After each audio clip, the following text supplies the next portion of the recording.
giving us the guidance and continue to look over us as we make decisions for this great state and what pleases you the most.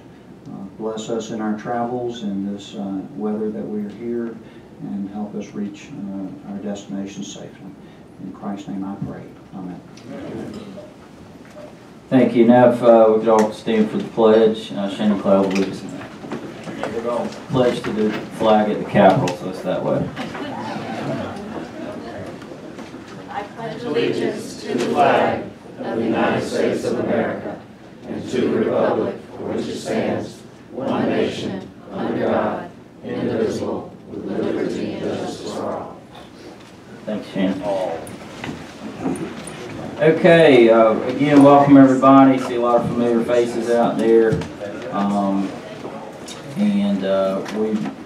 We had to cancel the last one, and we had to move it here for today instead of Perry. But I think I hope everybody can understand with the special session going on, it kind of threw a wrench in all of our plans. So, but here we are, and you know, our agenda is not as long today as it's been in the past. But again, with the moving of the location, we've had some folks that couldn't make it today. So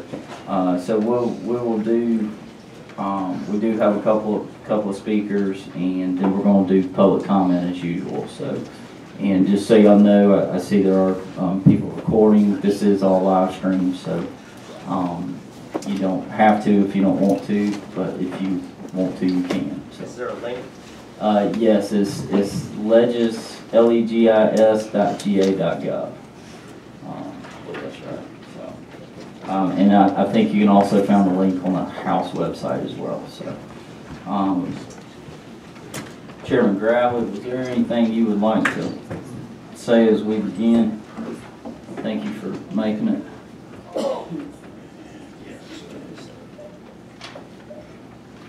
I apologize for being late. Thank you. That's it. That's good. All right. Well, with that, real quick, just let each committee member introduce themselves, and then we'll get rolling. So we'll start with Senator Watson on my left. Thank you, Mr. Chairman. I'm Ben Watson, State Senator, District 1 in Savannah, Georgia. Thank you, Mr. Chairman. My name is Dale Jackson, father of Colin Jackson with severe autism. I'm Senator Matt Brass out of Noonan. Representative Micah Gravely out of House District 67, South Douglas and West Paulding. South Paulding, West Douglas County. James Woodruff, Sheriff of Troup County. Susan Driscoll, Citizen Representative. Shannon Cloud. I have a daughter, Elena, 13, with seizures. Okay, thank you, committee, and I appreciate everybody's participation during this. Again, thank you to the audience. A lot of y'all have been with us on this journey all the way through, and some of you have not, so welcome to you as well. And so first up on the agenda, we're going to kind of move around here, but first I'm going to have Joshua Luttrell. Josh is with our Veterans for Cannabis out of Warner Robins, Georgia. Josh, would you like to come on up? And if I remember correctly, Josh, you were a former state house candidate. Yes, sir, that's correct. All right.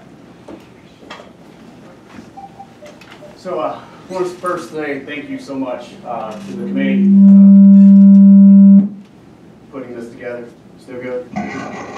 All right, how's that? Better? All right, so I'm Joshua Luttrell, combat veteran, United States Air Force. I'm from Rebukes County, Georgia. My wife and I actually live in Warner Robins now. We just got stationed there, so we're back in Georgia from Eglin Air Force Base. I'm joined by two of my brothers. If you're ready to introduce yourself, gentlemen. My name is James Meisner. I'm a U.S. Coast Guard veteran. My name is Stanley Adkins II. I'm a Navy veteran and a cannabis healthcare educator. So I asked them to join us up here so you can actually see Veterans for Cannabis in action. And you can see the men and women that make up a part of this organization. And you can see that we are here to help progress this movement. We've been here from day one. You know, I see a group of this panel that's a panel that you know, hits my heart close, and I see people who care. This is the panel that I think I have the most confidence in of all the panels that we've sat in front of that will actually get something done, that will actually get in-state cultivation done. Because without in-state cultivation, veterans are dying every single day. That's it, point blank. And not only veterans, but civilians are too. So when you actually think about the 25% reduction in overdose deaths, where states have a medical cannabis program, those are real people. Those are real numbers. Those are real lives that we're talking about. And when you equate that to veterans, those are real veterans. And veterans that are at a 50% greater rate from accidental overdose than civilians are. Because the VA just throws meds at us all day long. They've been throwing meds at me since I got out of the military in 2005, 2006, so what is it, 12 years now? That's crazy. And there are men and women in the veterans that have been on medication for 25 years, 35 years, and some of those didn't make it past 10 years. I actually was just talking to a young lady last week whose husband had an allergic reaction to a medication he had been on for 6 years and passed away. What in the world? The #1 killer in the United States now is the pharmaceutical industry, not cannabis. Cannabis has never caused anyone to die. Nobody's ever overdosed and died from cannabis, and nobody ever will. So we're actually here to talk about how do we get that in-state cultivation done? What does that model look like? So VFC is here, and we've been sitting in front of this group for, this is the 4th year now, going into the 5th year, as a business, as an organization that would love to do in-state cultivation of medical cannabis. Now that can serve a number of different purposes. First and foremost, we can give veterans jobs. And when you think about that, that's a really great opportunity to give veterans their life back. Our men and women that have served are sometimes homebound. They get in and they can't get out of their house because they are too overcome with issues, whether it's chronic pain, whether it's PTSD, no matter what it is, they're overcome and they can't get out of their own home. So what we're doing is trying to show them that we've got a very viable option to get them out of the house, and that's growing cannabis. It can literally change someone's life. I can share a story of a mother that had gone completely absent from her marriage, completely absent from being a mother, who got into the fields in Colorado and literally turned her life around, because there is some therapeutic benefit to actually growing a plant that nobody even really talks about. So when we talk about from a PTSD management standpoint, we can actually really help veterans get their lives back by putting something in the ground, watching it grow, come to fruition, and then utilizing that as medicine to help them save their lives, to get their lives back. This has always been about quality of life improvement for us. That's what we're talking about. We're talking about giving these men and women who have served, put their life on the line for our freedoms, for your freedoms, so that they can come home and then be forgotten from the VA. We were just at the VA on Sunday doing our casket demonstration where we filled it up with prescription bottles and set it up at the VA inside a coffin. That's a really great picture that paints to people of what pharmaceuticals do to us in our veteran community. They literally kill us from the inside out. They kill us every single day. And how many, once again, how many lives have been taken from cannabis? None. Now you may think you're going to die, but you don't die. That's the great part about it. There's a room full of veterans sitting right here behind me that want to get into this industry, that can get into this industry, that are being held back because we don't have in-state cultivation. So what should in-state cultivation look like? So I've spent a few years in Florida. I actually am a medical card holder in Florida, and now I'm back in Georgia. So I had access to medical cannabis there. And I cannot express to you the way it improves the quality of life, the way it allows me and then my other brothers and sisters to get out into the community, to be able to sit in front of you, stand up with all these other people, be in a crowded room like this with my back to them, and still communicate and literally carry on a message. That's what cannabis does. So I was talking to a young lady, Jackie, in the back earlier, and she asked, why the THC or CBD, why cannabis? And I said, it's because it's quality of life. That's what it's about. The medicines, the benzos, make you a zombie. That's what we're fighting against. How do we become viable members of society again? Viable members of society can be done through in-state cultivation of cannabis. So in Florida's cannabis, they have vertical integration. which I've sat in front of this committee for 4 years and said, we want to be vertically integrated. We have plans to be vertically integrated. It's in our business plan. And then I saw it put into action. The patients in the state of Florida view the medical cannabis program as a cartel. There is no competition. They cannot get medicine that's affordable. There are organizations like ours in the state of Florida that are paying for veterans' medicine because they can't afford it. Because don't forget, the VA does not condone this. And don't forget, we can't get the VA to pay for medicine that actually literally saves our lives. They would rather give us the pharmaceuticals because, you know what? Who is the #1 benefactor of the VA? That's not a rhetorical question. That's a true question. It's the pharmaceutical industry. They actually are making millions and millions of dollars off the VA, off of us, off of our backs. And when we die, they don't care. They don't pay our family. They don't care that we can't, have sex with our wives because there's erectile dysfunction issues that come with the pharmaceuticals. They don't care about any of that. They don't care about not being a zombie. They don't care. All they care about is making that money. We need to keep big pharmaceutical out of this industry, out of the state of Georgia. And that's what we can do. So in Florida's market, they consider it the cartel because the prices are so high, they cannot get access to it. And if they're getting access to it, veterans are actually having to go work with organizations like us where we give them donations to go in and help them pay for the medicine. That's something that we can actually take care of here with an in-state cultivation model with Veterans for Cannabis as one of those cultivators and veterans cultivating and being part of this industry because we have philanthropic ideas. We want to give back. That's the main reason we started VFC, was literally to give back to our community, to save lives. So in Florida specifically, they have the cultivation done, they have the extraction done, they have the distribution done all under one hood. All of those people who got licenses to come in, they came in from out of state. I am urging you all that if you recommend in-state cultivation, do not let big cannabis providers come into this state and swoop up the cultivation licenses. Make it so that we have a 3-year minimum residency requirement in the state of Georgia to be residing here, to be a business in the state of Georgia. Then you can actually grow and cultivate. All right, so that's a big one that I absolutely harp on, is try to make it so that Georgia businesses and Georgia veterans are the ones who are a part of this. One thing I also want to encourage is that in our government system, when veterans apply for jobs, we get something called point preference. And for those in the audience who don't understand, veterans are, if you can be a 5-point preference or a 10-point preference veteran. Combat veterans typically with a disability are a 10-point preference veteran. That means we get racked and stacked and put above the competition. So in this process, I am imploring you all to make it a minimum 25% licenses go to veteran owners in this state, veteran businesses in the cannabis industry. I'm asking you all that not for charity, but for an investment in us, in our community, in your veterans.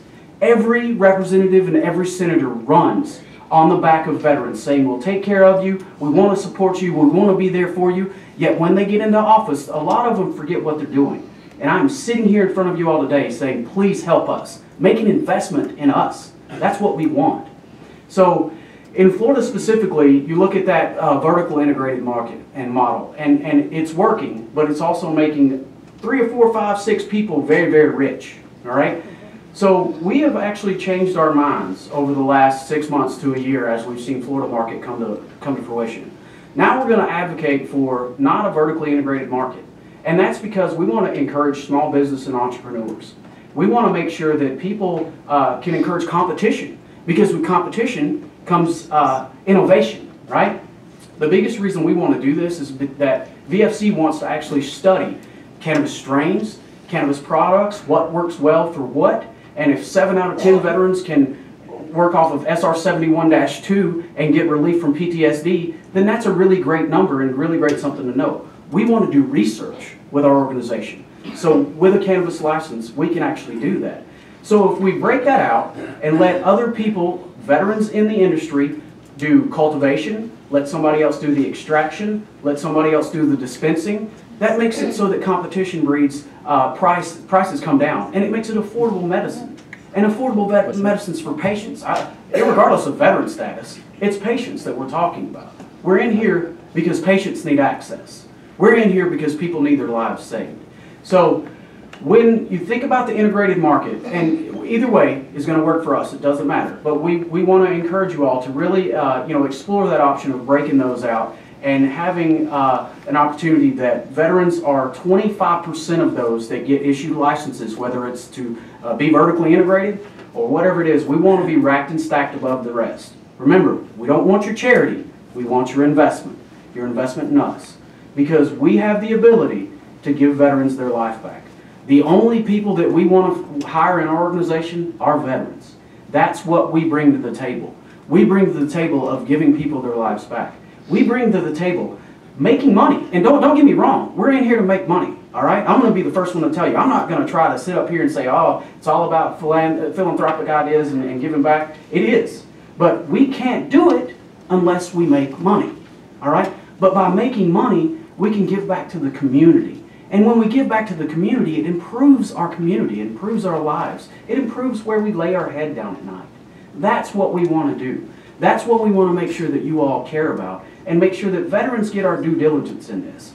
That we keep big cannabis producers out of this market, bring it home so that veteran-owned businesses in the state of Georgia get racked and stacked above the rest and get preferential treatment on the application process.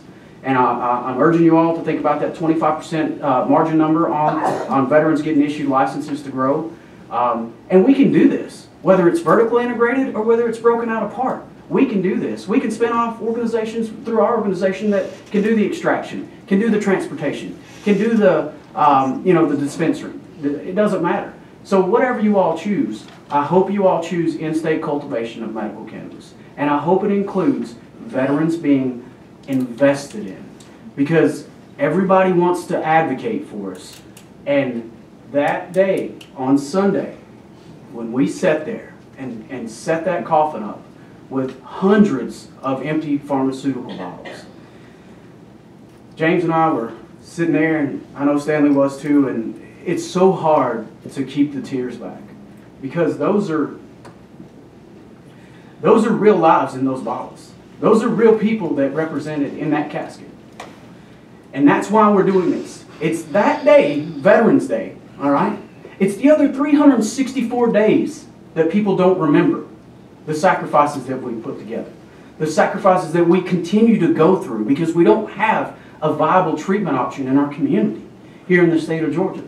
We need access to medical cannabis. We cannot get it now without in-state cultivation. We need that done so that we can get veterans to grow a plant, to get the therapy in the field, to become part of their community again, to become viable members of society again. That's what we are here to do. And that's what we have done. We've put a product together over the last year and a half. We've had a product, an industrial hemp product, a CBD product, but it only bridges the gap. And that bridges the gap in the states that veterans don't have access to medical cannabis. So we know how to do what we're doing. The cultivation is not a problem at all. We've got people behind us. We can come together with investment money to actually make this happen. And we're happy to work with law enforcement. In fact, that's one of the things we really pride ourselves on too. I was speaking with a sheriff the other day, and to me it's so amazing when a sheriff asks you, how's it going, Joshua? How's everything going for what you're trying to do? Because he believes in what we're doing. That's when I know we've made a difference. The public believes. We're at over 80% support for in-state cultivation in the state of Georgia. And we still haven't gotten it done. This is the panel that I look at. I see the compassion. I see the love. I see the heartache, too, with members of this panel that are made up with people who have been fighting for this from day one, just like we have. This is what it's about, is in-state cultivation now. We can do that, whether you choose vertical model, doesn't matter, break them apart, we can make that happen. Just encourage small business and entrepreneurship. That's what we want to do. We want to make sure that you think about us when you think about writing this legislation, and make sure the veterans have access to it. So I want to close by once again just reiterating the fact that we're not a charity. We're asking for your investment. I'd love to take any questions you may have about the process. James, go ahead. He's got one quick. I just wanted to add one thing. I'm not only a veteran, I'm also a former federal law enforcement officer. I'm a special deputy U.S. Marshal after 9/11. And there was one time that I fought the drug war, and today I fight to end the drug war. And in Georgia, I'm a criminal. I'm a criminal today in Georgia because I chose to live and not be on pharmaceutical drugs. And I'm 2 years pharmaceutical free because I chose cannabis. And I shouldn't have to be a criminal in the state of Georgia because I want to live. That needs to change. In regards to what my constituent was saying, we have to understand that this is a healthcare model. So if we could also look at from a business model, but as well as an ancillary healthcare model, there is room for expansion for government funding. We can't seek national federal funding, but there are state funds allocated to medical programs in which the state has accepted. So at the time right now where we know what the medicine does, we know the beneficial therapeutic effects. Now it's time to come together and create a technical plan for execution. We have to create a sustainable business model, which is why we need veterans, we need panel members such as yourself to sit down and have vested interest meetings. If we can create the infrastructure and create the actual moving parts to see this program's success, we can ensure a long-term successful program for us all. And right now, he said, with the inclusion of others as well as veterans, we also have to make sure there is a minority inclusion as well in this, because I've reached out to some of your constituents. I've also emailed a couple of people from this committee with no response. And my question to you was, how can I, as a healthcare provider and educator in the state of Georgia, expect this panel to make decisions that are on the benefit and a comprehensive understanding of the patients of the community if the look of the demographic of this committee does not represent the demographic of the people we're trying to serve? Okay, well, I guess I'll comment on some of that. This panel isn't set up to make decisions. This panel is set up to issue a report to the legislature, and the legislature in the end will make the decision whether, number one, what it's going to look like, number two, whether we're going to do it or not. So the mission of this panel, this commission, is to simply take comment, to gather information, and we're going to put that information and we're going to put it in the form of a report.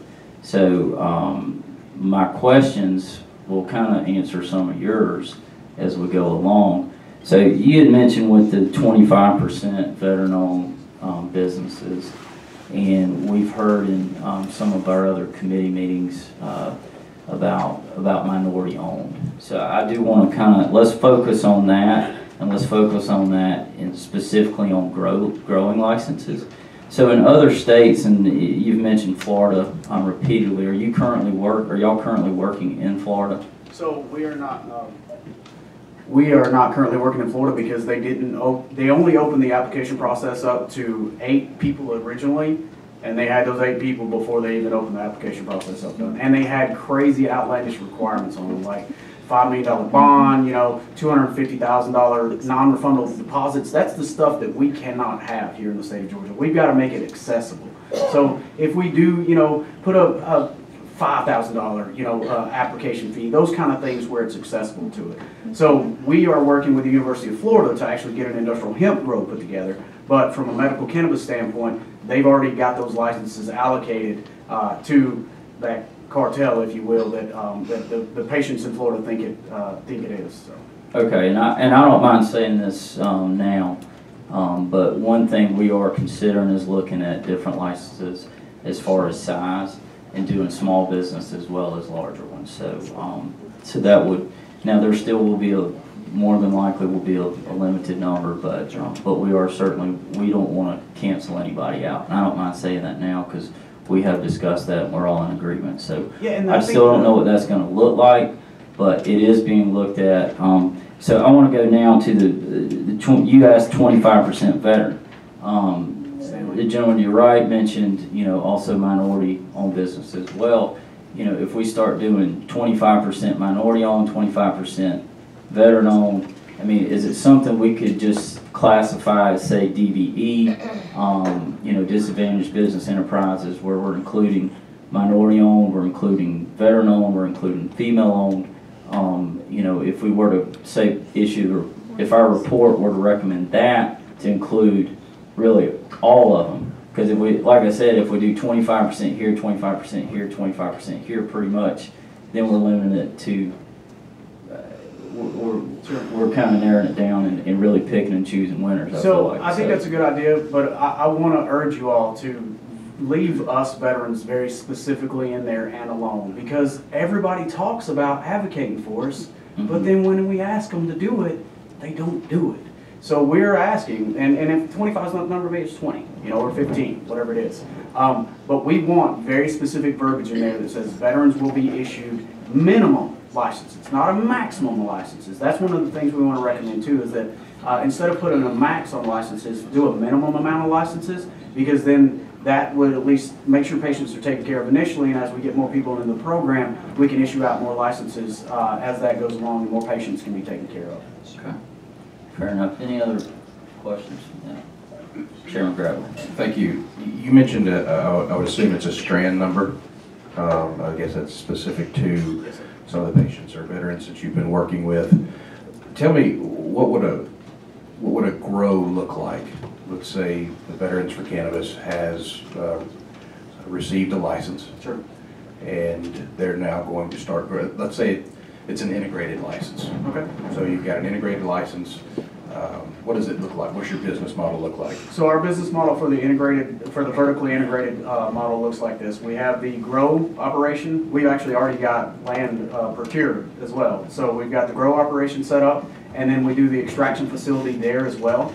And then we will build out dispensaries wherever we can allocate those dispensaries to from there. So the extraction and grow facility will be together, be housed more than likely in North Georgia at this point in time, depending on if we can get some more land in Central and South Georgia, and as the licenses grow out. So, you know, completely with the medical side, so we'll put fences up, 10-foot fences with razor wire around it, completely protected. We'll have cameras in the entire facility and actually give law enforcement access to those cameras so that they can look at it any time that they want to see it. We're going to use the seed-to-cell tracking. BioTrack's THC is one of the people we've looked at doing the tracking of the seed-to-cell. So that's a real key for us. Is chain of custody is everything for us. And you know, I think you know in the military, chain of custody is everything, and chain of command is too. So with us, our veterans will understand chain of command. They also understand chain of custody. So the grow will be an organic grow too. We're going to do everything we can to try to get organic certification. And then we also want to have a retreat put together on that location so that we can get veterans to come up and teach them how to grow. Teach them. We're going to be a teaching operation. That's a first and foremost. When you look at our logo, it's a military chevron, but it's a book, because first and foremost we're educators. That's the way we view ourselves. So we want to have a teaching facility. That's teaching how to extract. That's teaching how to grow. That's teaching how to bottle. It's teaching the laboratory analysis behind it and all that stuff. So we would do all the laboratory analysis, extraction, and grow in one location, and then dispensaries wherever we can in those locales that don't, you know, deny us access. With the it's been mentioned that we may have to strike the use of pesticides.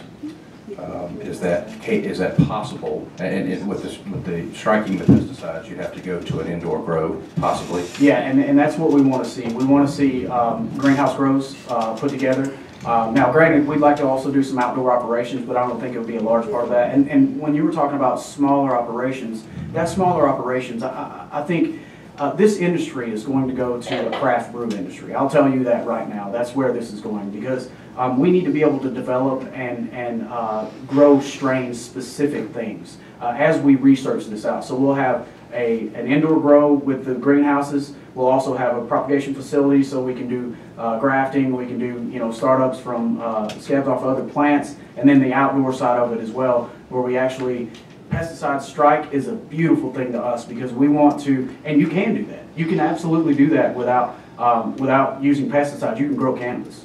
We can grow it as close to organic as we need to. But can you grow it outdoors? Yeah, I think we without could. using pesticides? We could make some things happen on a small scale, but when you get to the larger operations, that's where you have a problem with no pesticides on the outside. So when I talk about small on the outside, I'm talking about less than an acre. Because that's something I think we can control. We can look at it daily. You can see if there's pests on that, and then we can bring in organisms to combat those pests if there are any there. And one final follow-up. If you said working with law enforcement, if law enforcement has and I'm not saying that y'all do or don't, I'm just hypothetical here. If it's done to where we can't find a security model for an outdoor grow, does that indoor greenhouse where it is able to provide the ultimate security, it's able to provide that type of risk reduction, does that fit within your business model? It does, yes, sir. Indoor, outdoor doesn't matter to us, and indoor ultimately is where we're going to grow most of it too. I think you get better production on the indoor grows, so you can control it better, the environment better, things like that. So a lot less pesticides as well, or pests.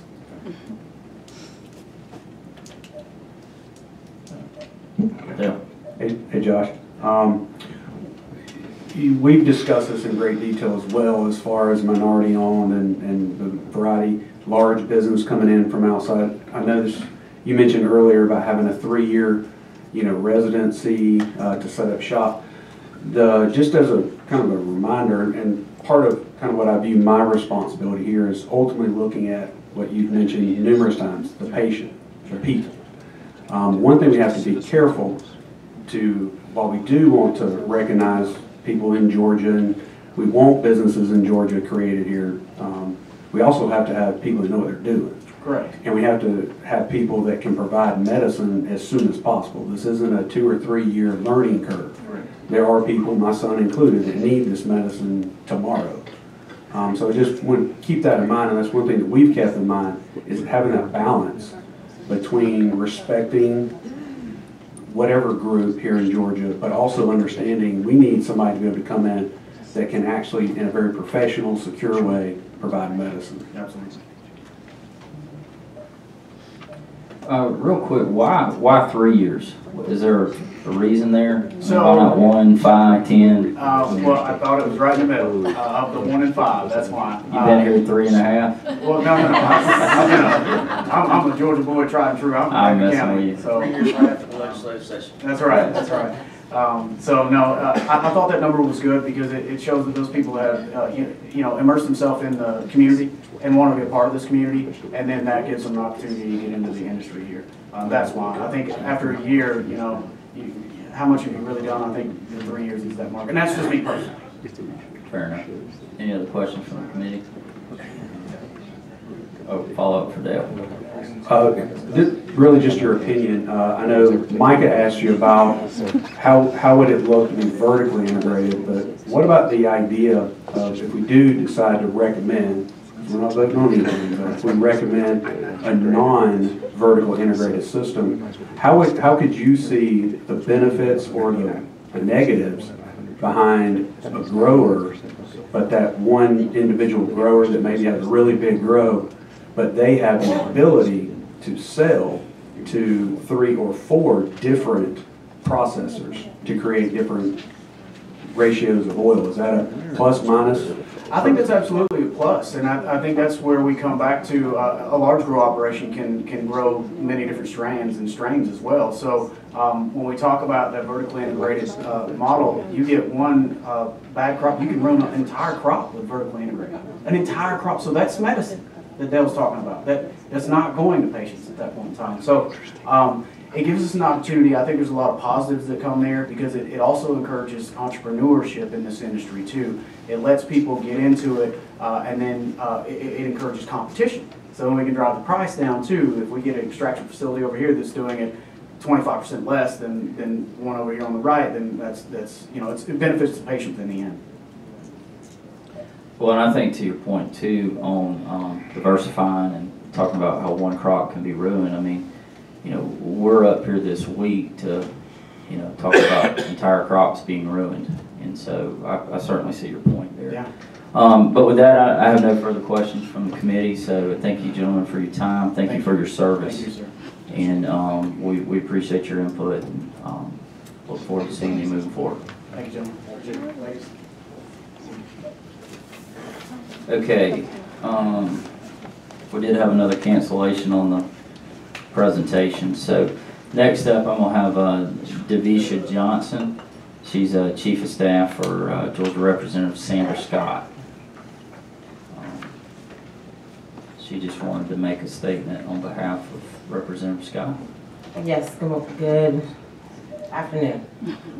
Thank you for letting me speak. My name is Davisha Johnson. It's Davisha Johnson. I'm the Chief of Staff to State Representative Sandra G. Scott of District 76.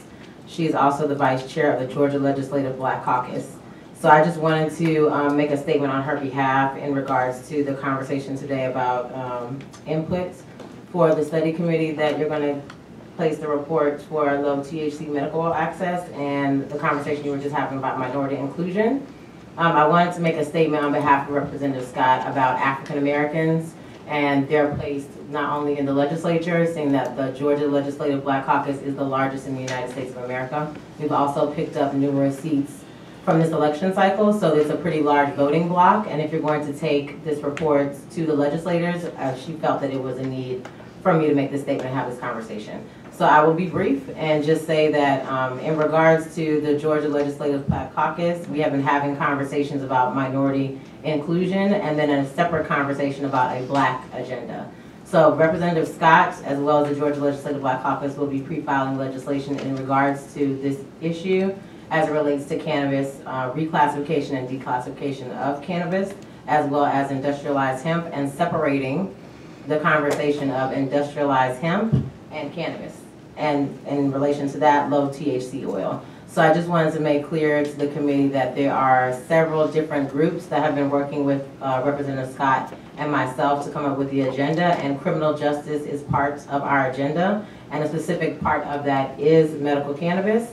So we wanted to make sure that when we're having discussions and your report is delivered to the rest of the legislature, that we are including 30% minority participation, but within that minority participation of 30%, that African Americans are also included in that 30%, to take 10% of that to be distributed amongst the licensing procedure, as well as all the ancillary businesses. My child has an IEP and has developmentally delayed. So I understand from your citizen representation why you are here. I'm a parent as well with a disabled child, so I understand that. I'm also a business owner, so I would like to make a statement about the different types of businesses outside of what we're talking about with cannabis and medical marijuana, and then the ancillary businesses when it comes to industrialized hemp. So we're talking everything from food, because they sell hemp oil and hemp seeds in Walmart right now. We're talking about textiles, we're talking about technology, and to your points, we're talking about the rural farmers in South Georgia that who have, I think it's upwards to $1 billion in losses. So we're talking about agriculture as well. We have a representative that's here in this room that's been working with black farmers, who has some knowledge also about what they've been doing in South Carolina, Florida, and Alabama in regards to that. So there's land acquired, there's buildings and a processing facility, and then there's spaces amongst from seed to sale that are in the African American community that we would like to also offer an opportunity to have that discussion. That is all I have to say on behalf of that. Are there any questions? I'm sorry, Chair. Any questions from the committee? There are none. Thank you very much. Thank you for your time. Hope your arm gets better.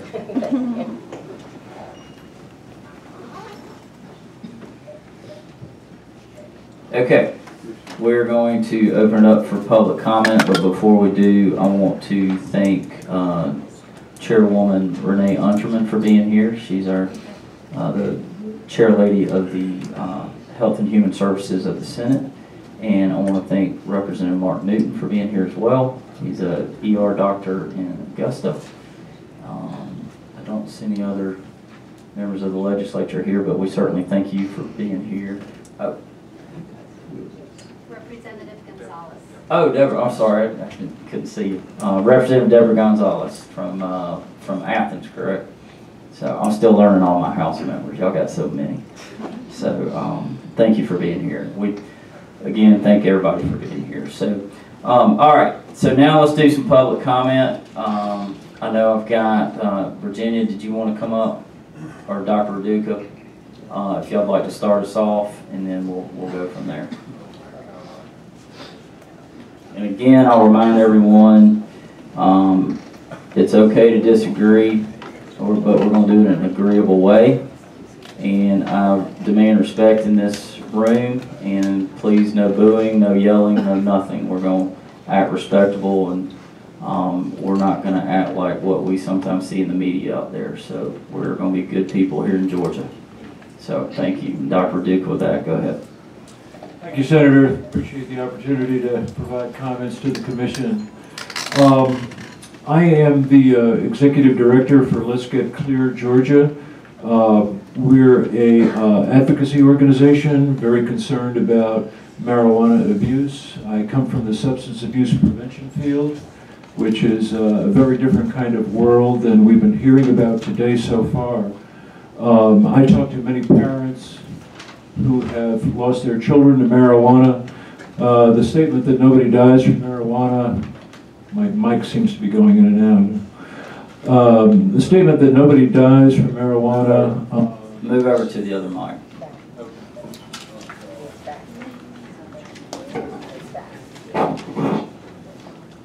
I wish the statement that nobody ever dies from marijuana was true, but there are states where, on the average, someone's dying from a marijuana-related traffic fatality every 2.5 days. I've treated hundreds of adolescents for marijuana dependence, as well as dependence on other drugs. My experience, my clinical experience, and that of the colleagues, experts I know, Dr. Robert Margolis, a clinical psychologist, is here. He's a member of our board of Let's Get Clear. Long-term, and THC is addictive, so long-term, a lot of adolescents and adults, 16% of adolescents, 9% of adults get addicted to cannabis. Long-term, THC,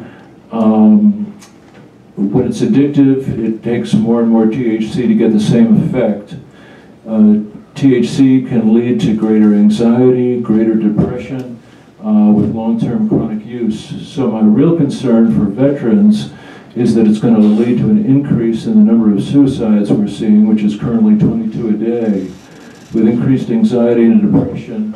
And some of the rates of what's called marijuana medicine in Florida, where the THC percentage is as high as 80%, that can certainly cause increased anxiety, depression, and certainly addiction over time.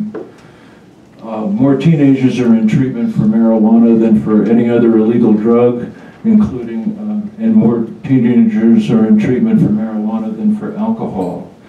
THC is known to be neurotoxic for brain development, brain function, can lower IQ, cause memory loss, workplace accidents, and absenteeism. I have some studies on workplace costs if anybody wants to see those.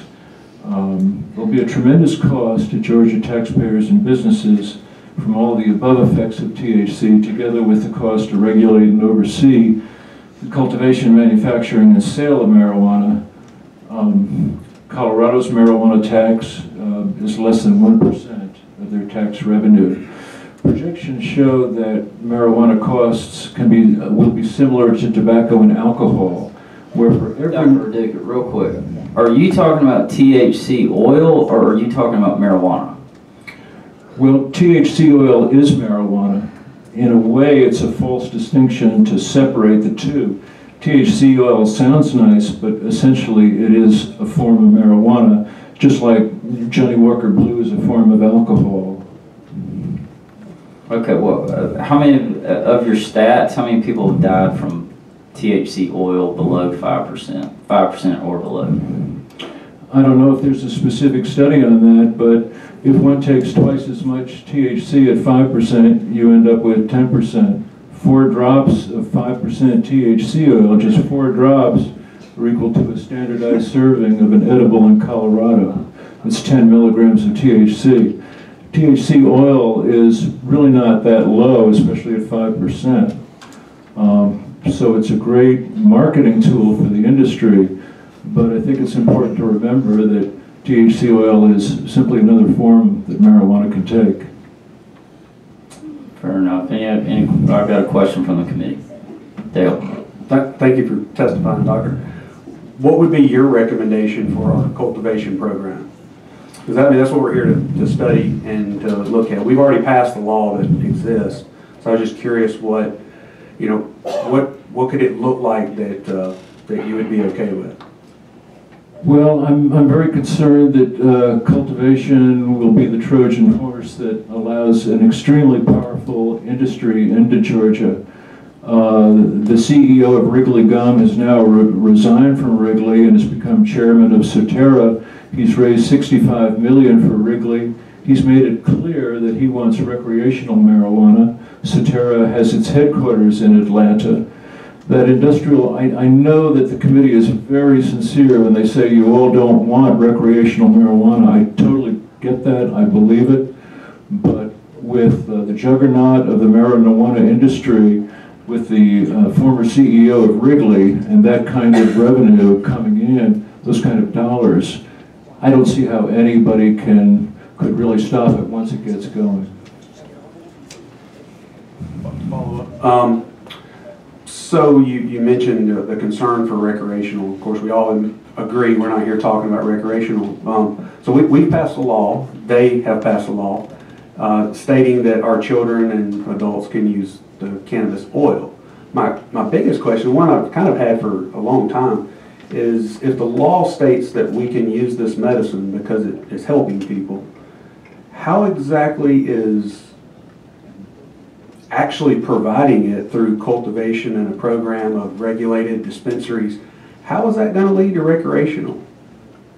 Just by simply my child using the medicine as it's intended, I'm just curious as to how does that lead to recreational? Because it would be illegal for somebody just to pop up a grow house selling bags of weed out the back.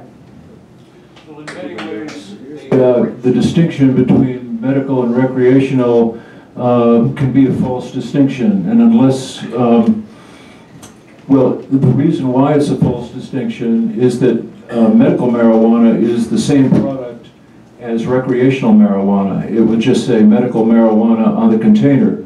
But in Florida now, shatter, as was presented by Dr. Spencer at the meeting in Athens, shatter is now medical marijuana. That's about 80%, 85% THC, looks like peanut brittle. Cotton candy is medical marijuana in other states. When somebody is deceased in a driving accident due to THC, and it's the THC in marijuana that's the psychoactive ingredient that's the killer in many cases. If somebody has THC in their blood, the coroner or the medical examiner can't tell if that's medical THC or recreational THC. In California, you could get medical THC for just about anything, almost a hangnail.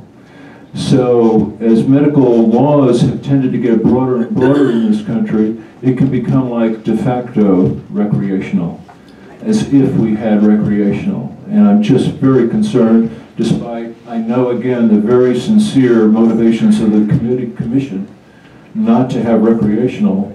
In some ways, it can be a false distinction. Well, Dr. Raduka, what do you tell the mom whose son or daughter, is having 20, 30 seizures a day, and then all of a sudden they take the oil and they're having one a week? We heard that testimony in our very first commission meeting, and what do you tell them? Do you tell them it's not a medicine, it doesn't work, and your child is going to be addicted to marijuana for the rest of his life? I mean, and I appreciate where you're coming from on this issue. I do. I understand your concerns. And I've told you I want to try to, this commission, we want to try to address as many of your concerns as possible. One fear I've had from the get-go is I don't want supply leading the demand. That is one thing that happened in the opioid epidemic, is I think our producers overproduced and had to sell it, and now all of a sudden people are addicted to opioids. So I get where you're coming from, but what do you tell that mom? It's a great question, and I've certainly heard the testimony that you all have heard. I know there are very sincere seekers of medical marijuana to alleviate their own suffering or the suffering of their child. And I very much get that. If I were a parent with a child suffering 100 seizures a day, I would probably resort to whatever I could to alleviate that child's suffering. But also now there is a pharmaceutical brand of CBD, which is shown to be extremely promising now on the market, called Epidiolex.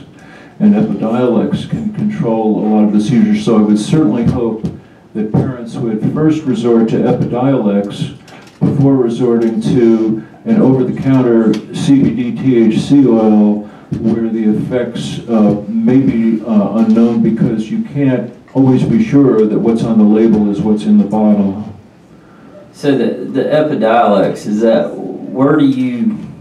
what's the difference? I mean, explain to me why that's okay, but low THC oil is not okay. Well, CBD is the good stuff in marijuana, and I hope the doors of research open wider and wider. CBD is a cannabinoid like THC is, but it doesn't cause addiction. In the original law that Georgia had, there was to be an equal ratio of CBD to THC, 1-to-1. That was taken out the next year in 2016, which was a shame because CBD can ameliorate some of the psychoactive effects of THC, the high of THC. So while CBD is very promising, especially for epilepsy and possibly some other ailments, pending the research, THC, while it can be extremely helpful for some, I think we have to weigh how much it's going to hurt so many more tens of thousands of Georgians, because what do you say to a mother who's lost their child to THC is the parallel question to the very good question you asked.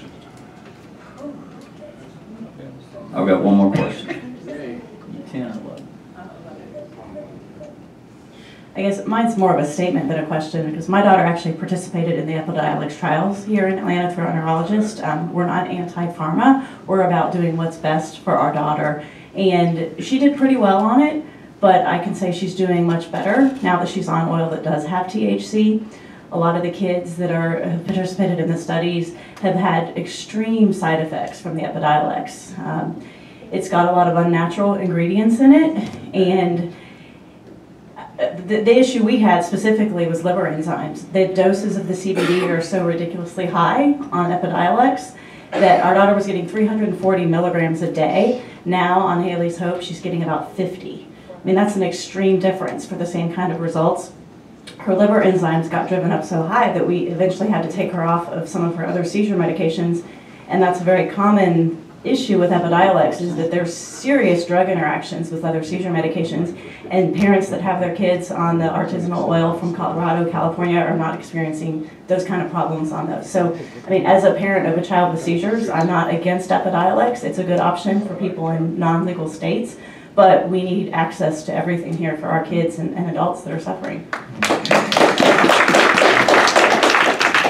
Well, that is the first I've heard of negative effects of Epidiolex. I will look into that. But it is true also that Epidiolex has been through years of clinical trials. Doesn't mean there won't be side effects as there are with so many. I'm also part of the Prescription Drug Abuse Prevention Initiative, so I certainly understand the concern with pharmaceuticals. Chairman Gravely. Thank you, Dr. Raduka. We're trying to thread the needle here to try and get what we have said is law into the hands of the people that need it. And just to, and I know we've been through we fought back and forth and we've had vigorous debate. But we're not California, so that you're not going to get a medical card if you got a hangnail. And I understand those concerns, and I've sat with dear friends of mine and talked about the Trojan horse effect. But we still have to vote on the things that will come out of the legislature. And even when we vote, I know by personal experience, even if bills that I've carried, when we vote on that, that doesn't necessarily mean the governor, whoever it may be, is going to sign it. So, to my point, we've had this bill, I think we've passed 2 or 3 medical cannabis oil bills that have been at stages, whether it's raised the THC limit or we've expanded the diagnosis. That same time period, we've had decriminalization bills. We've had bills that would seek recreational use.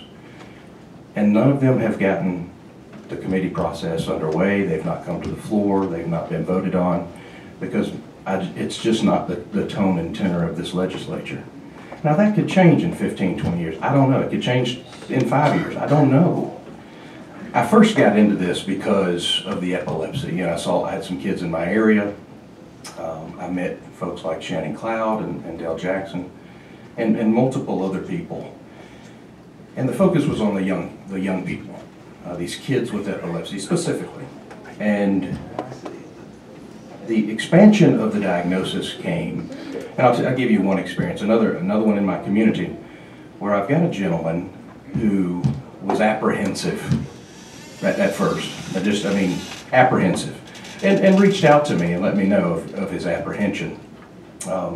His wife was a community member, active in the church, large family in the community, and had Christmas dinners, just the active 70-year-old woman, participated in WMU, great family, and came down with dementia rapidly, and it just deteriorated her to where she was unfortunately a shell of a woman.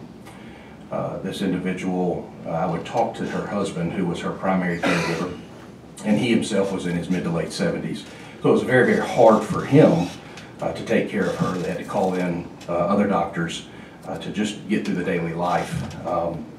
It had a tremendous effect on the family. And this individual, 3 years after we had done this, and through many conversations that we had come to me and said, she's on 6 different medications. And she sits in the chair all day and she doesn't communicate with me. I don't even know if she's cognitive. Could we try? I see that the dementia, the Alzheimer's, it's a diagnosis now, Micah. I'm willing to try anything. And so we were able to do the things that we needed to do, get them what they needed, get her, have her talk with her doctors. We were able to get some oil to him through Alan's program.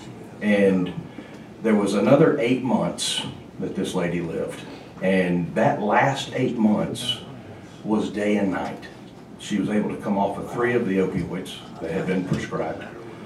There was an ability for her to look around. Her family was able to talk with her just a little bit, and she would nod, or she would at least respond that she was hearing what was going on.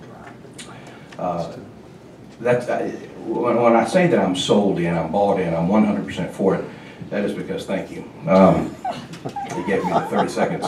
And I'll tell you the impact it had on me is because he came to me and said, this has helped me out, her anxiety. The turning point for him was when Paulding County Sheriff's deputies came to his house at 10:30 at night, woke him up, and said, "Sir, is this your wife?" And she was in her nightgown and had been walking along the Ridge Road corridor in our community. That's what, I guess, told him, I'm willing to try anything. Now the impact it had on me is the fact that this is my neighbor, and it's my wife's grandmother. And my wife's family was extremely apprehensive. I don't know what I would say to a man that I call Grandpa. No, I'm not going to give you that. Or I'm not going to advocate for you. And Granny Butler doesn't need anything that would help her. Or I don't think it's going to help her. Or she shouldn't even be allowed to try it. The last 8 months that we had her were awesome. And she lived a vibrant, what she could, last 8 months. Now, whether it be a child with autism or a grandmother with dementia or Alzheimer's, I'm not wanting this, I don't want recreational. And that's probably going to make a lot of people that I'm close with upset. but I've never advocated for recreational. I've only advocated for the oil.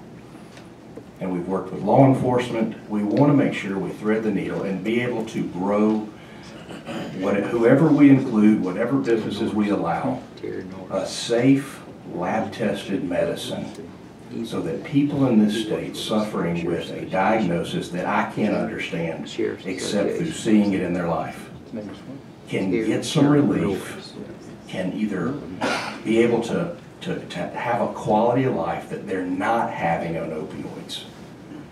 You know, and I hear a lot of times it's a gateway drug, and the Dr. Bradford had a tremendous testimony.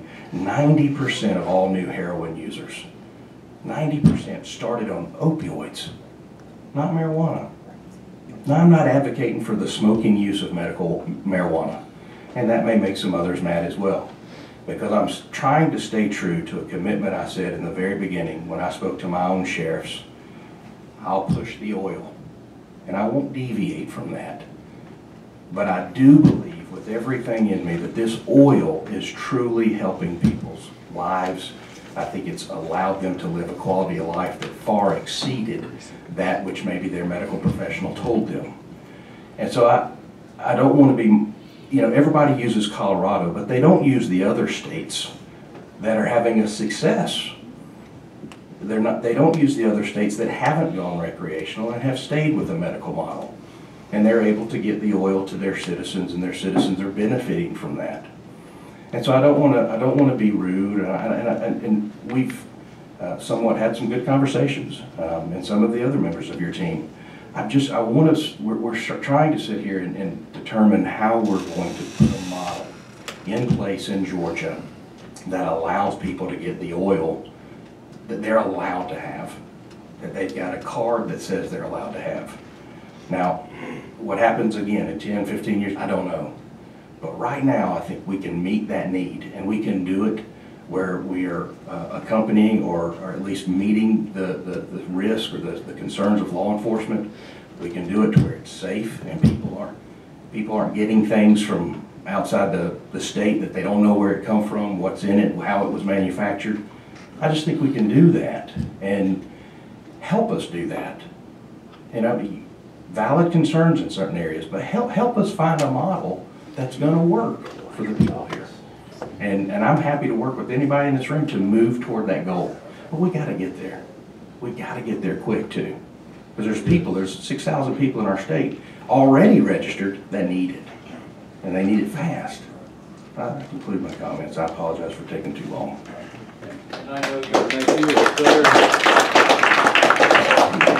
All right, we're going to continue on with the public comment section. So Dr. Raduka, thank you for your time and thank you for your concerns on this matter. So,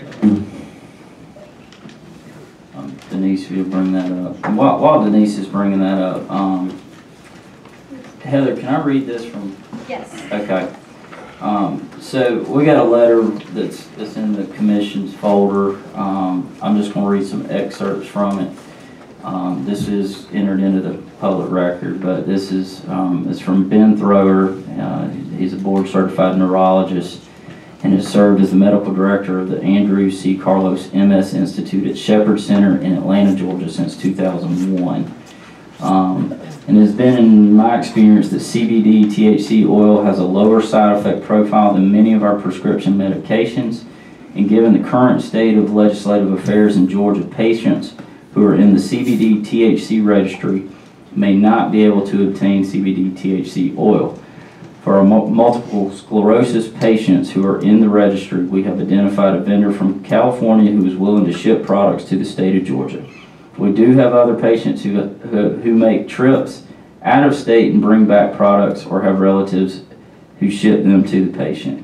It would be of great benefit if patients had a locally manufactured and dispensed product. CBD THC oil has been a valuable tool in the management of central neuropathic pain and spasticity spasms secondary to multiple sclerosis. As a neurologist treating a large population of people with MS, I would support legislation that improves access to safe, locally produced CBD THC products for our Georgia MS community. Now, I read that because I've got a little bit of a personal tie. My mother is an MS patient. In fact, Dr. Thoreau doesn't even know this, but my mom is one of his patients. And my mom has never tried oil, probably never will try oil. However, there are plenty of MS patients out there that will clearly benefit from this. And that is why I'm here. That is really my passion in this on this endeavor. So, but I'm going to get off my soapbox. I'm not going to go quite as long as Chairman Gravely did. But with that being said, I'm going to open up to public comment. We've got about 40 minutes. So, depending how many, where's my sheet right here? So I've got 4, 5, 6. Yeah, I've got 6 people going to speak, so we're going to allow 3 minutes apiece, and then try to get out of here in a timely manner. So 3 to 4 minutes. So first up will be Bridget Graham. Bridget, if you'll come on up to the mic, and then Stanley Adkins, if you'll be ready to roll, I'll have you next. So yes. Bridget, it's all yours. Hi, my name is Bridget Graham, as he stated. I've been an environmental scientist for almost 20 years, and having come from a long line of farmers and getting a biology degree, working in the chemistry field for about, like I said, about 16 or 17 years, but just more so microbiology right now. I hear a lot of people discussing, the growing and all the other components, but testing is what will tie everything together and make it legitimate, as it does with the pharmaceutical industries. Being able to test the products even while you're growing, so that you don't have those pesticides.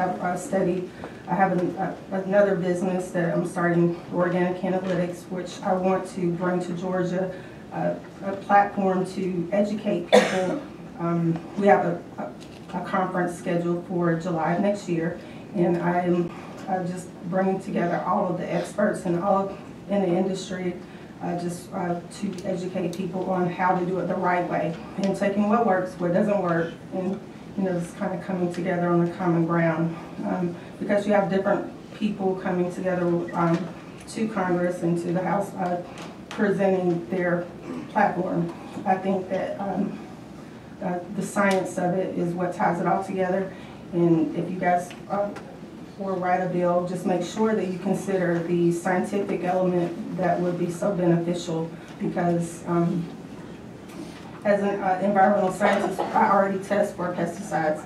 I already test for PCB, well, you wouldn't have PCBs, but the microbiology, the salmonella, the E. coli, the molds, and also profiling the cannabis. There are currently about 115, 116 cannabinoids, THC included, but only out of those 115 cannabinoids, only 15 are being profiled. So there's so much more potential for medical use, and so I'm just hoping that you guys consider bringing that as well. Thank you, Bridget. All right, next up will be Stanley.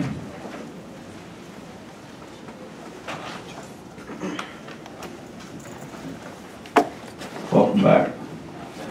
Thank you again, Chairman, members of the committee.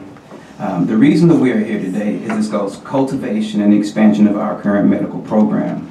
While I want to focus on education and research, for I feel that in regards to our program, these points are paramount to ensure its long-term success. We have to track patients, we have to track their conditions, their treatments, and their progress, as well as any significant changes in their comorbidities or debilitating conditions. Also, we have to develop and implement the components for caregivers at the cellular levels, from the citizens to the state legislature. And the reason for this is because we've had to have a plan to look back and see where the plan is working, where the plan is failing and where the plan needs improvement. Many of you know me as the Cannamedic, and as the Cannamedic, I am prepared to assist this committee as well as the DPH in the state of Georgia, the Department of Public Health, in developing the state-accepted program to create the continuing education units for caregivers, as well as physicians, and as well as all other medical personnel that we deem viable to work in this industry. We can have all of the programs and laws that we need, but if we don't have educated caregivers, educated physicians who are able to write the recommendations and to help assist these patients of this growing list, then our program is going to fail. So I thank you, and I feel that it will be a strong point for us to come together on these issues and develop a standardized program, standardized cards, brochures, and literature that each patient will receive when they receive their card. Thank you. If you have any questions, I'll give you my information. Thank you again. Thank you, Stanley. Okay, next up, Ted Metz, you'll be first, and then Sebastien Cotte, you'll be second. Ted with the Libertarian Party, Georgia Chair, and former gubernatorial candidate.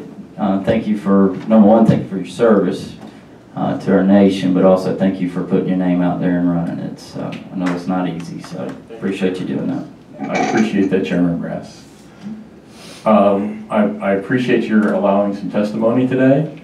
I want to make sure that you all know that the Libertarian Party of Georgia stands firmly behind you in the effort to expand in-state grow, in-state cultivation, and expansion for medical access for the patients that need it. I would like to also remind you of the history that between 1853 and 1942, medical cannabis was contained in over 50% of all prescribed medications. You know, it has had a long track record of healing, and culturally we know that it spans a history going back at least 10,000 years in China. So I don't see why there's so much fear about trying to regulate it, trying to control it, trying to tax it, trying to put this structure in place. And the question I have for you, is this about raising revenue for the state, or is this actually about trying to control some way of controlling it to make sure that it doesn't go out of control so that patients can actually access the medicine? Is it seriously about tax and regulation, or is it about getting access to the patients? I would like to know that question. Well, by law, this commission was created to make recommendations for access. Correct. Period. Overall, though, in the legislative processes, it's going to turn into raising revenue for the state and giving favors to people that can afford licenses. Well, based on the number of patients with cards, I think we got, what, almost 6,000? Don't see that being a whole lot of revenue. So, but that'll be up to each legislator. I mean, their motivation will be their own. So all I can do is speak for myself. All right, and one of the things that we constantly also hear is, like, you don't want this to turn into recreational, but I think everyone here, unless they're in complete denial, we've already got recreational in the state. We got recreational all 50 states. You know, access to cannabis is not difficult. You know, the penalties for cannabis are still rather severe. It took a constitutional amendment to prohibit alcohol in the 20s. It should have taken a constitutional amendment to prohibit cannabis, but it did not. Senator Watson has a question. It's just a follow-up. I mean, it's a little bit of a, I think, ridiculous statement that you would think this is about taxation. I don't think anybody up here on this panel is about it. And I actually never heard that here until you suggested it. But thank you for bringing that to our attention. We got about 30 more seconds. It was a question, and that was not an assertion that this is what it's all about. But anyway, since we already do have recreational, whether it's recognized as a state-sanctioned event or not, it does happen. So I would like you also to consider allowing doctors to prescribe without a list. That's not really part of the study committee, but I think doctors should be able to practice medicine without having handcuffs. Thank you, Ted. Thank you. Next up, Sebastien Cotte with Georgia Hope. Hi. Thank you very much for this opportunity. My name is Sebastien, and I'm going to keep it really short if the microphone keep going on and off. But I know I tend to speak a lot, so I'm going to keep it really short. I have a little boy, his name is Jagger. He has a very rare mitochondrial disease, and the doctor told us he was not going to live past his 4th birthday. So right before his 4th birthday, once we could not pass a bill here in the first year in the legislation, we actually moved to Colorado and became medical refugees. So we were in Colorado for 13 months, and on cannabis, we were able to get Jagger off a lot of his medication, reduce his seizures from 15 to 20 a day to about 3 to 4 a day.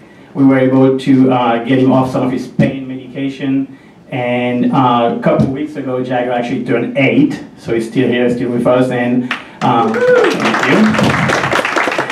And with cannabis now, he's off a couple of his seizure medication, and he's off the oxy and off the morphine, which I think is very important. But now here to talk about Jagger, I just wanted to say that after last week election, we now have 33 states that have medical cannabis programs. So obviously, Georgia is way behind the 8 ball on that. We could spend hours talking why and why this happened, why we couldn't pass any really good legislation for the past 5 years we've been doing this. But we don't have time for that because this is not the forum for it. But I think what we need to look at is we have to use that as an opportunity to see what states are doing right and wrong, and take this and bring it into Georgia, into what you guys are working on to make recommendation. Because this is the silver lining of being one of the last states in the country, is at least we know what mistake not to make and we know what we need. And I really think that we can have a really strong program over here in Georgia, and other states could be envious of us and look up to us because we're not going to make the same mistake that we made.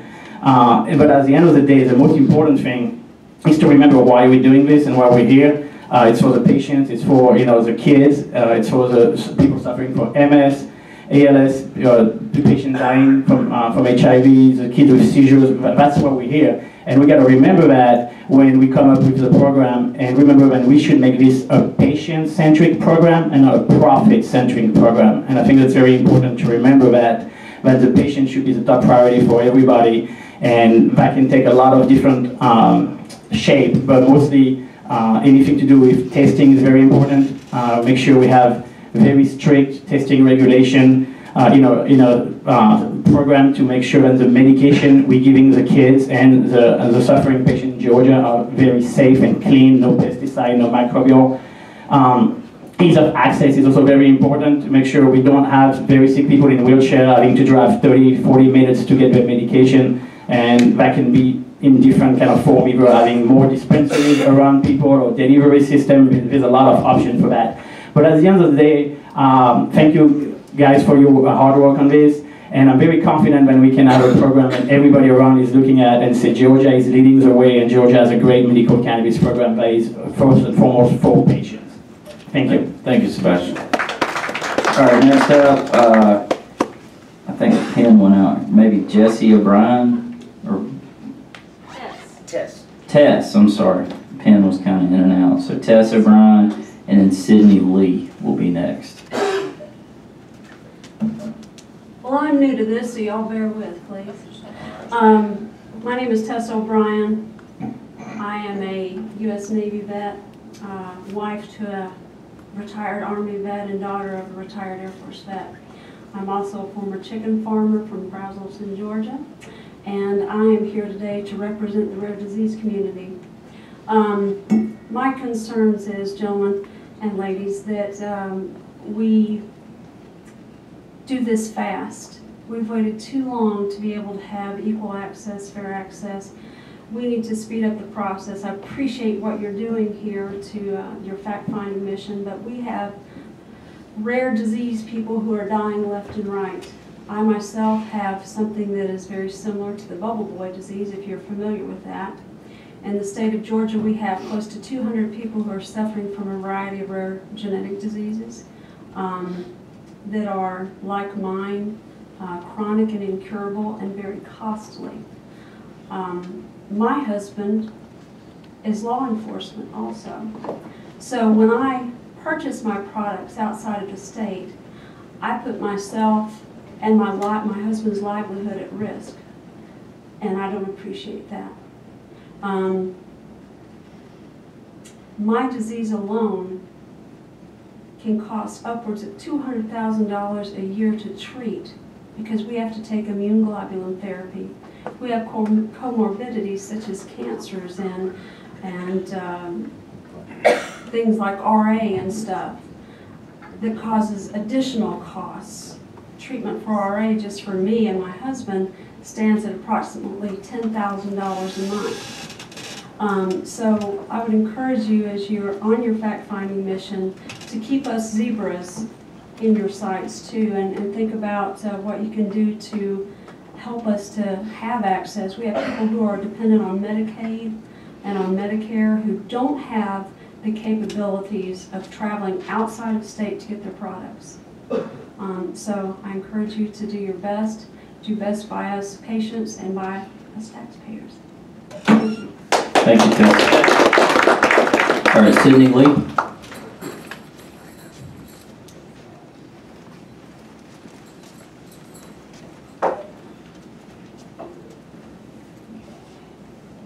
Good afternoon, and thank you for at least taking strides to bring about legislation that will, in fact, legalize medical cannabis in the state of Georgia.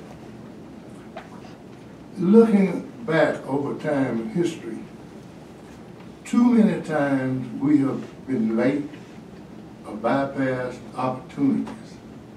This is not only an opportunity for economics, so an opportunity for health care and the improvement thereof. So why, I think there's enough evidence out there already that demonstrates the fact that there are elements in cannabis that can contribute to better health. And I would encourage you to encourage those that you work with to get the legislation up and approved as soon as possible. Delays really won't help the state of Georgia or those patients who need the care. So I just ask you to consider that. And also ask you to consider this. If someone came up with an idea, an actual formula, that would eliminate hate today in our society, there would be those who would resist it. So anything that comes about is always going to have resistance. And I respect those who resist, but also encourage you to do your job in terms of bringing about this legislation. Thank you, Mr. Lee. All right, next up, Sheriff Gary Long, Bucks County, followed by Sheriff Donnie Pope, Jasper County.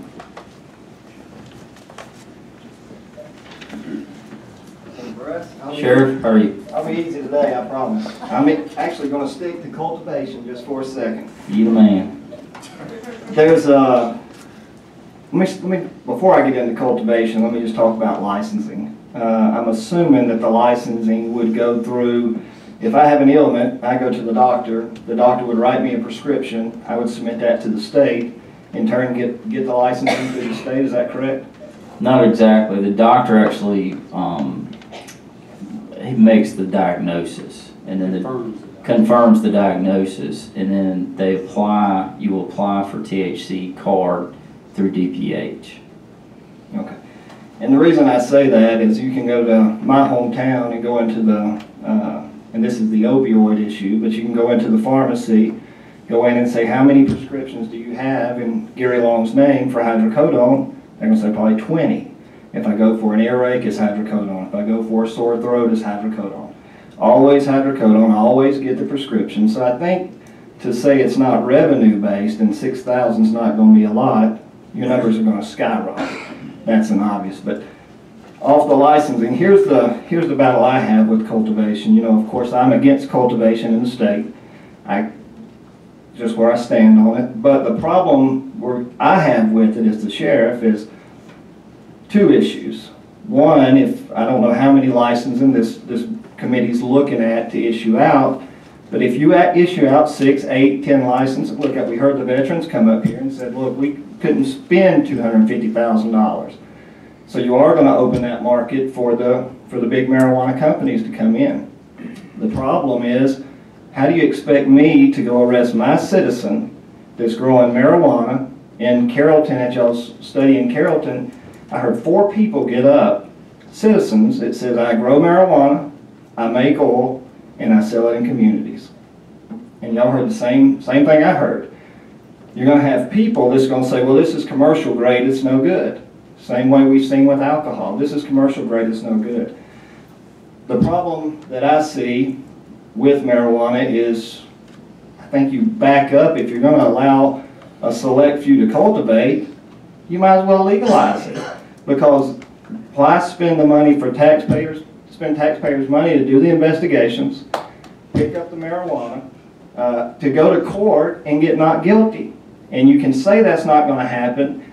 I know the opioid crisis across the United States is tremendous, but I can tell you, working undercover narcotics, we used to make opioid cases on a daily basis, and we go to trial only to be a hung jury or not guilty. And when you talk to the jury, their response is, well, they can get it from a doctor, they can get it at the pharmacy, and it's in their medicine cabinet at home. So I think there's a lot to look at, but it's going to open a door that us as sheriffs can't control, and it's going to damn our communities is what's going to happen. Thank you. Thanks, Sheriff. Sheriff Pope? We do 2 for 1, Mr. Chairman, to speed things up. You sure can. Next on the list. I like speed. Yes, sir. Yes, sir. Hey again, y'all. Appreciate you, Senator, last time for having such an orderly meeting. It was on the edge of getting out of hand, and my intentions are not to make it that way. I have spent 22 years in law enforcement, much of that as an SRO and a DARE officer. I have a CHAMPS organization that I am committed to, a chairman. We have a junior deputy program. I'm a mentor in our schools. I will tell you that I love youngins, and I don't think that there's anybody in this room, again, that does not care about children or not want them to have medicine. That absolutely is not the case. There's a couple of points that are very, very important to me. You all know that I'm passionate about this. The pattern is clear. If you will study the other states, this is paving the road toward legalization. You have got to draw the line.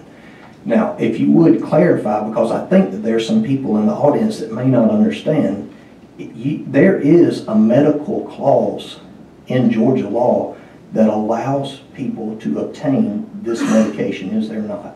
No. You can legally possess 20 ounces, can you not? Yes.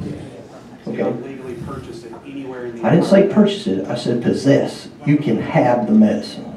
Is that correct? You can have the medicine. You can have the medicine. Okay?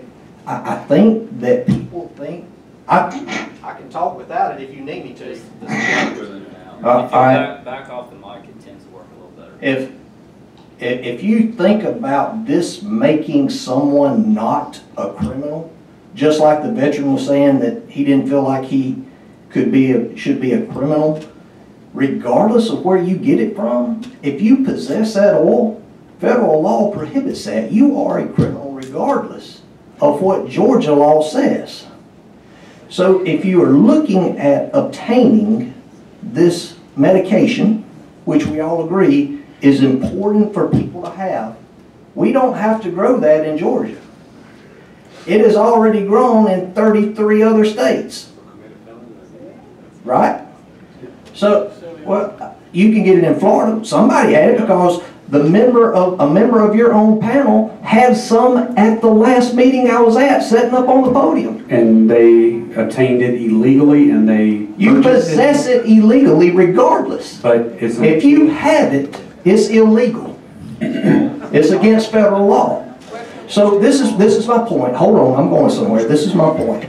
My point is, if there's other places that already have it, that already make it, and you're already breaking the law by having it, why does it matter where you get it from?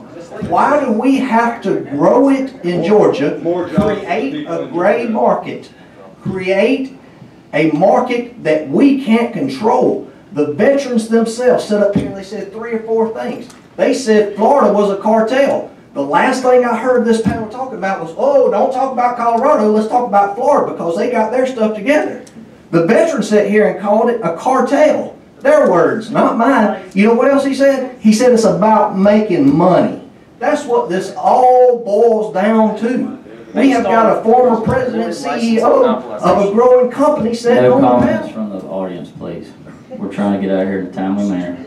Listen, all I'm telling you is look at this from a very common sense, practical approach. The oil exists. Georgia doesn't have to make it. Indoor grows in the state of Colorado, we're talking about indoor grows earlier, they consume 1%, a full percent of all the energy used in the continental United States to grow marijuana in the state of Colorado. 400%. Their exports of marijuana have increased illegally 400%. If anybody in this room needs some, get online, call Colorado, they will mail it to you. We don't need to grow it in Georgia. All I'm telling you is medicine comes from a pharmacy. If you want medicine, this fight doesn't need to be at the state of Georgia. It needs to be in Washington, D.C. I have been to Colorado. I have been to Washington, D.C. I have talked to sheriff after sheriff of these places, of these states, and they tell me it is a Pandora's box. Tell your sensible legislatures to do their homework and just wait. They said, the veteran said, 6 months ago our opinion was this, but now we don't know about Florida. Y'all, you're making a mistake if you allow cultivation of marijuana in the state of Georgia. Terry, Sheriff left you about 20 seconds. Something you want to add? 20 seconds. I'm Terry Norris. I'm Executive Director of the Georgia Sheriff's Association. Had 2 sheriffs here with me today, some narcotics investigators, some gang investigators. We are working with the Peace Officer Association of Georgia, which is our largest law enforcement membership association in the state, as well as the Georgia Association of Chiefs of Police, the Gang Investigators Association, and the Narcotics Officers Association. So you've got a large group of law enforcement professionals that are highly concerned with this discussion. As far as the Sheriff's Association is concerned, it is clear, y'all know, I've bothered y'all about this for many years. They will oppose, continue to oppose, aggressively oppose any attempt to legalize marijuana for recreational or social purposes. We know that is not the purpose of any of you on this committee. But we also know what the sheriff referred to, the trend in other states, has started the way we started in Georgia. Second thing, the sheriffs of our state presently oppose any cultivation for any purpose for the reasons stated. And finally, the sheriffs in the early years, I guess this was, how many years ago? We've been talking about this officially, 8 years, 7 years, 6 years, something like that. Long time. But officially in the legislature for a few years.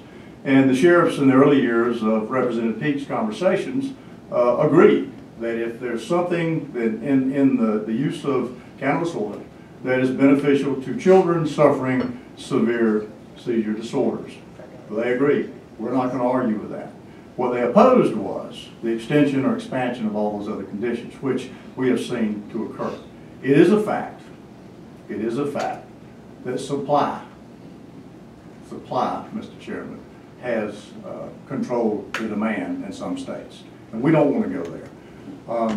They're firm on the cultivation issue, but I will say this, Mr. Chairman, members of this committee, thank you for this work you're doing. For these people in the audience, there's no animosity by us towards you for any opinion you may have.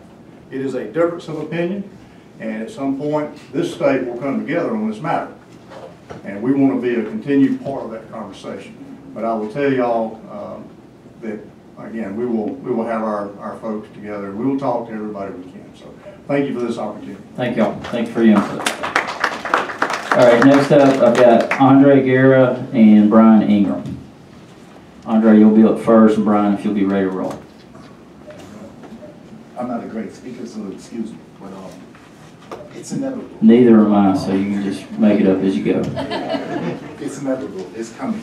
You can't stop it. It's alcohol prohibition all over.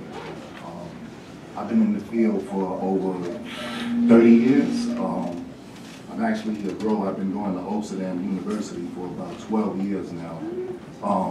My concern is, where do I fit in? Because it's a billion-dollar industry.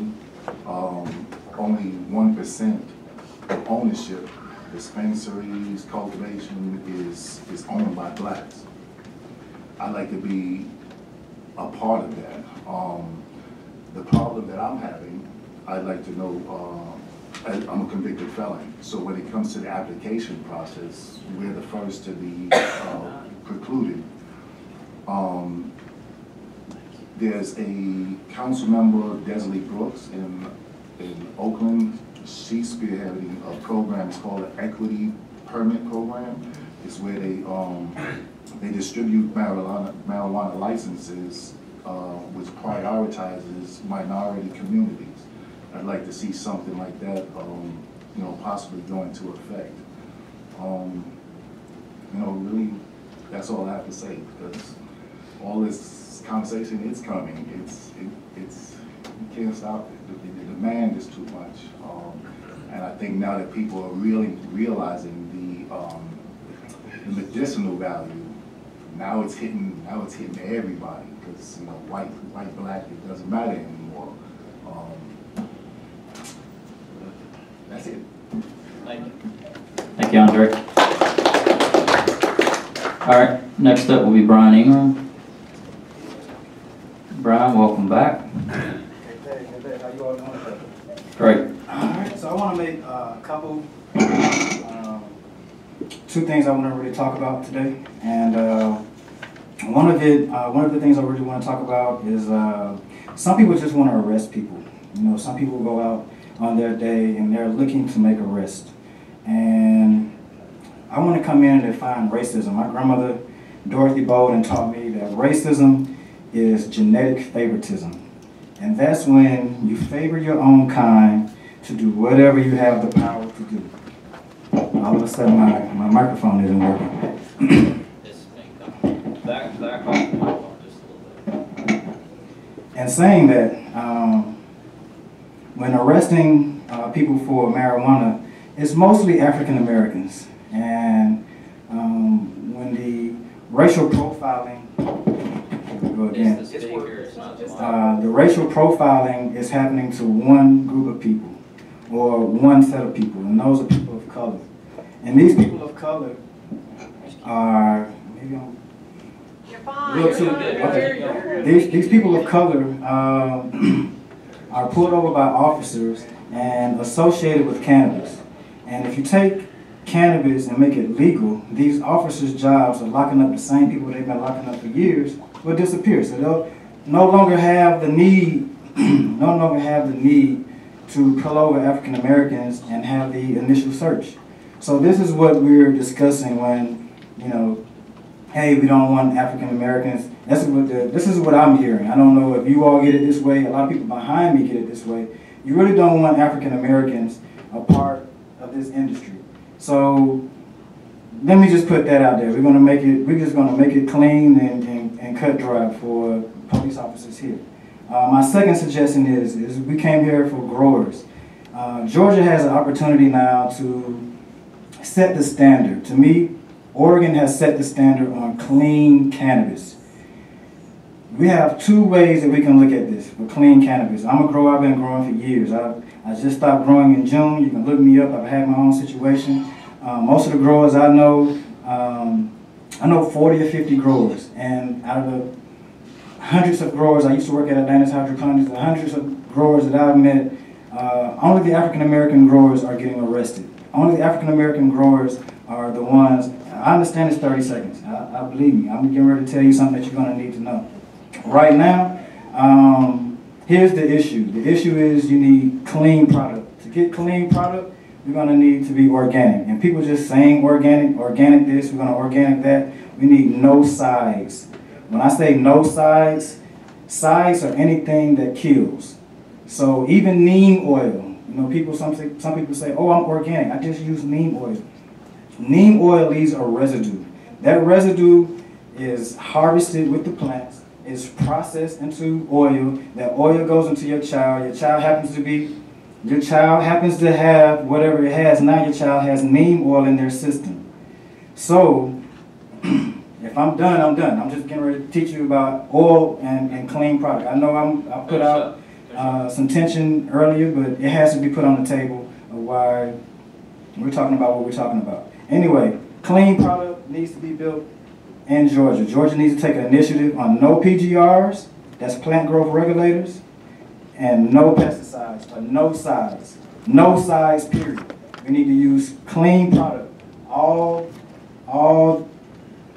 organic environment. So you can use living organisms. When I say organisms, you can use beneficial nematodes, you can use spider mite predators, you can use other things to keep the pest control down, or the pesticides down. Excuse me, when this microphone goes out, I kind of get thrown off. But in saying that, Georgia needs to make an initiative right now to make sure Georgia is clean. It is very important that you make this state clean. There's going to be a lot of product pushed through here. A lot of people are going to be making product. If it's not clean product, we're making medicine. A lot of people are going to be affected by you. I can tell you there are neuropathic things being sprayed on cannabis to get rid of bugs. And now, if you take that away from them, most growers don't know what to do unless you're an experienced grower. If you know what you're doing, you know how to be organic, you know what you're doing, you can get by it. But the average person who says, you know what, I got 12,000 plants, I got to spray all of them, I got to get rid of this bug, they don't care. They don't care about your kids, they don't care about whatever it is, they care about the bottom line. The bottom line is I got to have however many thousands of pounds or hundreds of pounds harvested by the end of the week. Once we get to that point, they don't care about your kids and whatever's in the oil. So this state needs to make an initiative of no sides, and make the licensing equal for everybody to participate. Fair enough. Thank you, Brian. Appreciate your comments. All right, well, that concludes the meeting. Just kind of give everybody a little idea of what's going to take place here. We will meet a final time and vote out a report, and that will be open to the public. We will not take public comment at that, but for the committee, we'll be meeting before that to kind of work out the final details on what we want to put in the report. So, and then again to the audience, once we issue that report, then it will be up to the posture of the legislature on whether they want to take up the recommendations of that report. If they should choose to introduce a bill that takes up all the recommendations of that report, it will obviously change throughout the process, as every bill does. People, members of the legislature that have not been a member of this commission are going to want to have input, and as they should, with all bills and all laws. So that's kind of how this process is going to continue. Just wanted everyone to understand that. Feel free to keep emailing if there's something that you want entered into public record. You can email that to Denise. That's denise.sampson@senate.ga.gov, and we will get that entered into the public record. So if you have questions, feel free to come up after and ask those questions. But for sake of time, we're going to go ahead and adjourn this meeting. But did anybody I got one comment coming from the committee. Dale? Yes, thank you, Chairman Brass and Chairman Gravely. One last comment, that we have been doing this for a very long time. And I know Shannon and myself have heard many people say hundreds of times, well, if I was in your shoes, I don't know what I would do. Well, this is it. This is what we're doing. And the reason why it's not quite so easily to go to,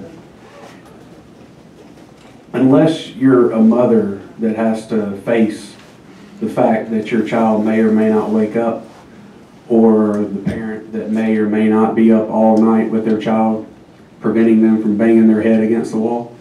Unless you have dealt with that stress, and you've dealt with the stress of your husband traveling the country to bring back medicine for your son, and you don't know if he's going to come back or get caught in the airport, I don't think you can fully form an educated opinion on what we would do or should do. And you have to know that personally before you can really know that. And with all due respect for the law enforcement and anyone else that opposes this, there's a lot of stress, and I'm sick and tired of having to go out of state for the medicine for my own son. And my wife is extremely tired of having to wait till I get back and not knowing if I will be confiscated or upheld in the airport. With that, I will say thank you. The problem with that is you need to be unbiased when you are on the committee. That's the problem. Look, no comments from the audience. We've been very clear on that. If y'all would like to discuss after, that's fine. With that, this meeting is adjourned. Thank you.